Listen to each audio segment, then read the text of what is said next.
I got to share a good story with my friends and subscribers because it truly involves my channel, right? So that's me. That's my photo. My name is Torsten Kunert. That's how you will know me, my real name. I'm not Lucas Steven, but there is an individual working with a group of people impersonating my channel, my business, stealing my photos, stealing my videos. And not only does it cost my business money, right? That's why I've got to do something about it. But when I find out how many people are being scammed, right? $300, this little syndicate. I'll tell you the whole story. It gets better and better and better. This little syndicate scamming drivers, pretending to be me, pretending to be Lucas Steven and several other profiles that they have out there, and taking that money from drivers, knowing that they need their account back, knowing that those drivers are desperate and they've been deactivated, and this is a great way to take advantage of them. So I say stop. And this is where I have to agree with David Risher. You take the eagle approach or the falcon approach, and you fly up and you get a lot of elevation and you look at all of these little moving particles. And you collect and you collect and you collect and you collect intelligence. That's what I was taught when I worked at the intelligence in the South African Defence Force. I worked with the Interpol, which is the worldwide police, still have really good contacts there at Interpol. And you collect as much intel before you hit, before you strike. So I've been collecting, but what I did at the same time, while, I was requesting Facebook, sent their legal department all the evidence.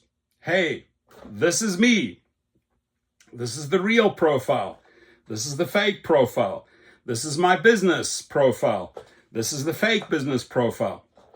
Facebook wouldn't do anything about it, and they just dragged their feet while this little syndicate kept on going with the corruption. So the good thing is, I kept on collecting the evidence, kept on notifying Facebook, about the infringements, the copyright infringements, etc., the theft of the photos, all the links, the videos that were stolen, the fake profiles.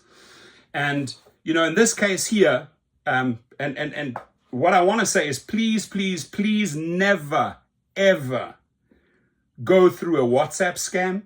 This individual here has a 331 number and a few other numbers. WhatsApp, as I discovered when you approach their legal team, is just as slow as Facebook, and they really don't take much action.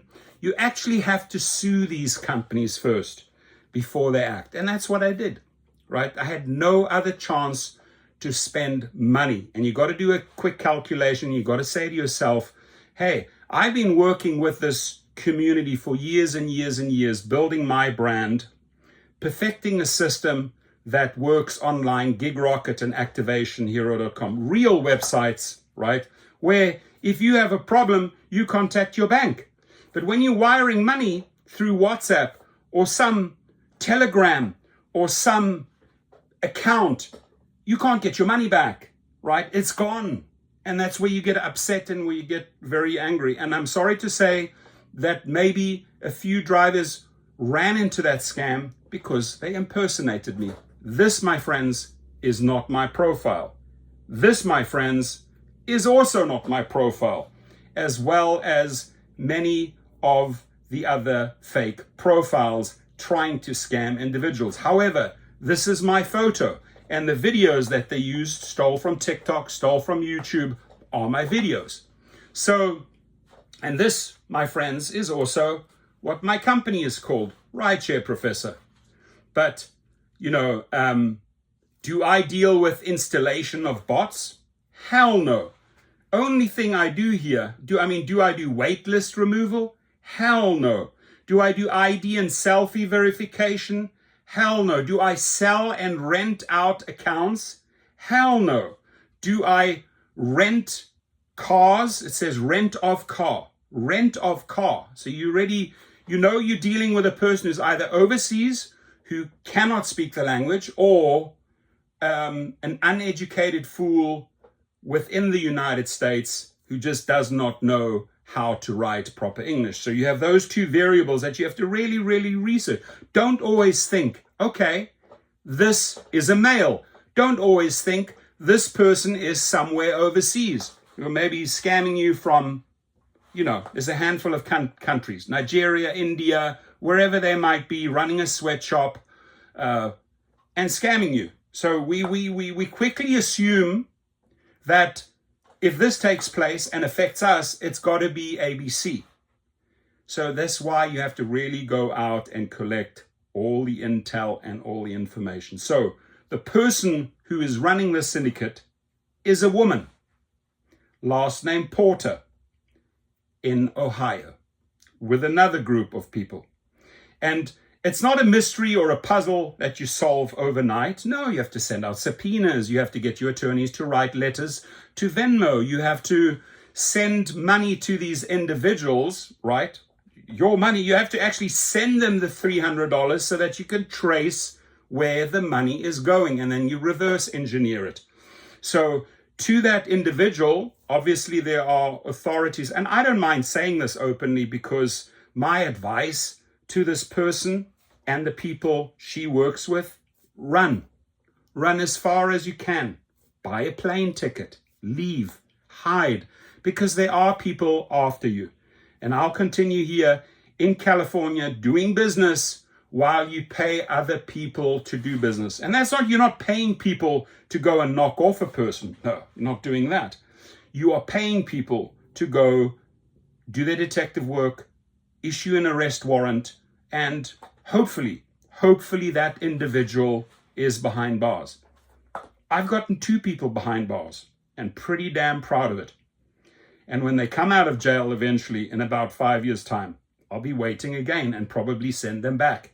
So I've played this game numerous times, not afraid to play it. And if they were to ever endanger my lives or come onto my property or damage or threaten, that's a whole different level. Then we deal with these type of things on a whole different level.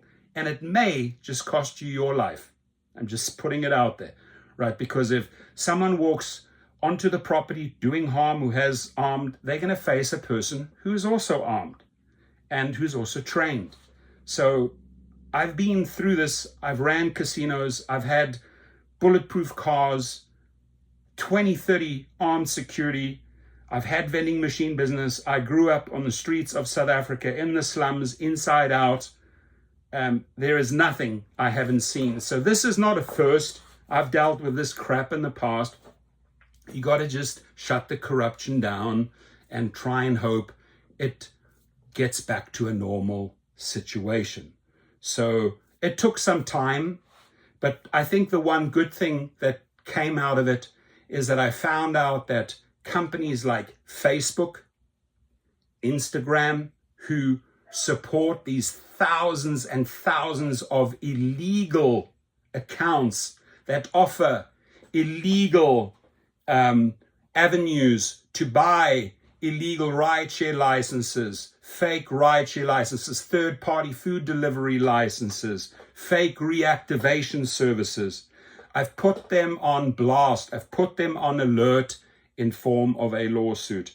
And not that I can turn around and blame WhatsApp. I don't have legal recourse against WhatsApp, but I could say to WhatsApp with a legal letter, hey, maybe you need to look at a lot of these accounts, cross-reference them to Facebook and Instagram, because most of those phone numbers that are used through WhatsApp and reach 99% of the time an international scam originate on Facebook and Instagram. Now, I am 10 minutes into the video. I hope you're still watching.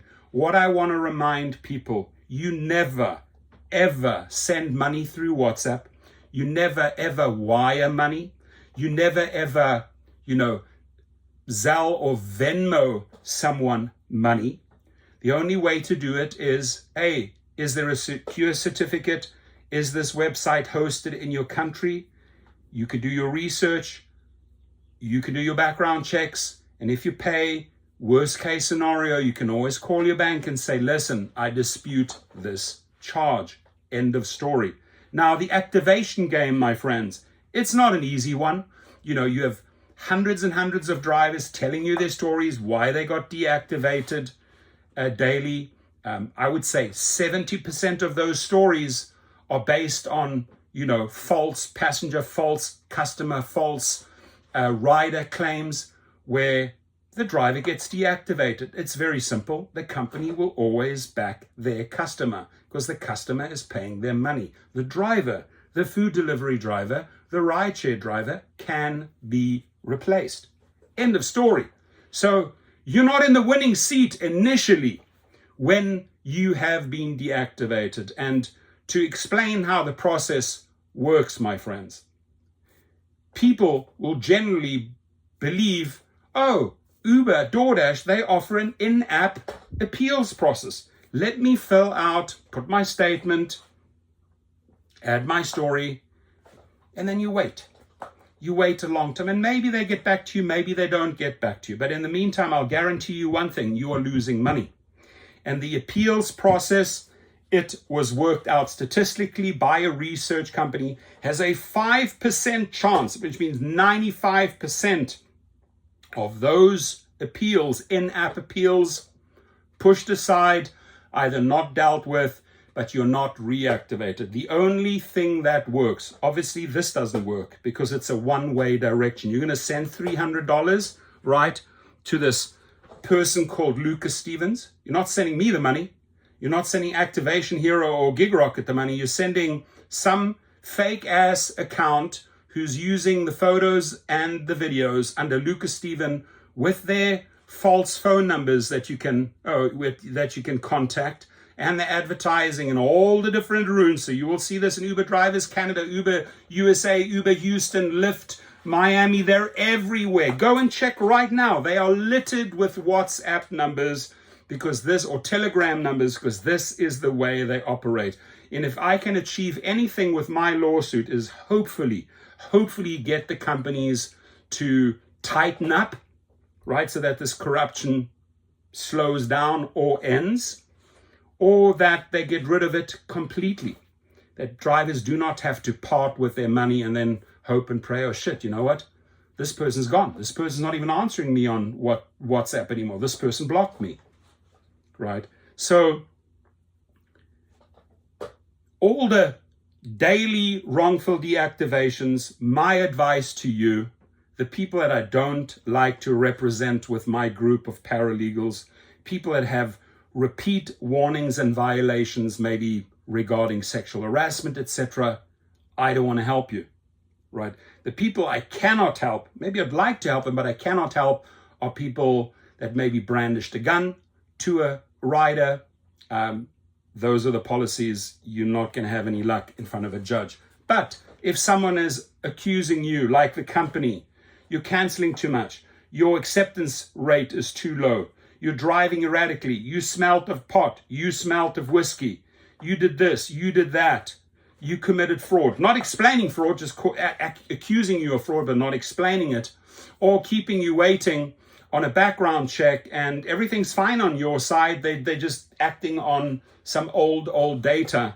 All of those scenarios can be fought, and they have to be fought by an attorney or a paralegal. Attorneys, unfortunately, are too expensive. They'll charge you $2,500 to $5,000 just to get the ball rolling. Not worth it. Get a paralegal to write the right legal letter with your declaration, with your statement, right? We use bold sign. Once the appeal is ready after a few days, it gets sent back to you for your electronic signature. It goes to their legal department. It goes before their paralegals or attorneys, and they have to make a decision. And if they have a problem making a decision, we'll help them with that problem by filing a claim for lost earnings against the company. So this is the only method proven over and over again not the scam method, not the WhatsApp method, not the hey, wire me method. There's only one way that works. Either you personally can try and contact the legal department and do all of that work yourself. I've just shown you the way. No problem if drivers want to do their own appeals and think that they're going to be successful and that they can interact with paralegals and attorneys. Or you hire a company like activationhero.com or GigRocket, and they will do it for you, right? Whether it's Uber Eats, you fill out the form here, you calculate how much money you have lost, you put your statement in, you can send it registered post. This is sent to you for bold sign signature. It's tracked by, so you can see that the company actually gets it, right? Versus you just wiring money into a universe of bank accounts overseas and you don't know where your money is ending up, right? So I want you to be aware of that. There are a lot of scams out there.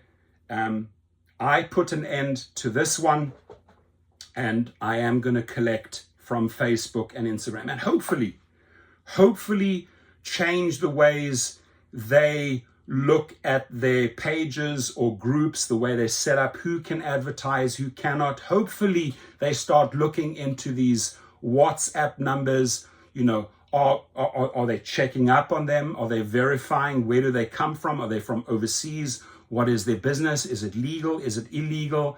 And you know, it takes someone to get the ball rolling. Now, I've done a lot of research around this. I've sat down with the attorneys. This is not the first lawsuit that Facebook or Instagram or WhatsApp faces over this type of behavior, right? Where it's copyright infringement and they're not acting on it.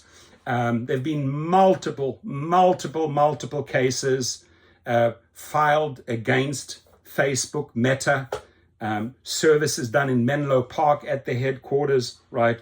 And then you would file, for example, I would file here in Los Angeles Superior Court, and they would have to come and represent themselves and say, oh, you know what, we'll most of the time they'll work something out for you.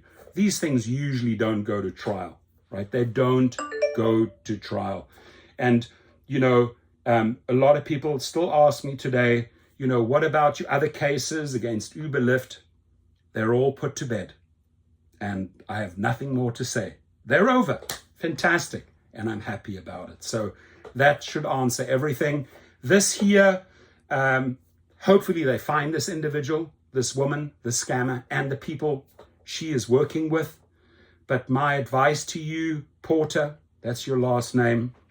I don't know how long you've been doing this. The one scam she was involved in was since November 2024. Who knows what the record is, the history of this individual and why they do it. I don't know why they do it, but they obviously have some motivation. You know, maybe it's greed. They make more and more money and they see how many people they can rip off. But good luck to you and your karma in your life, wherever that goes. Good luck to those individuals. And they know exactly who they are. I'm not going to give them a shout out because they won't get an ounce of my time calling out their name. But, you know, when you go out and you actually develop your product, and another great product that I have is the private driver course.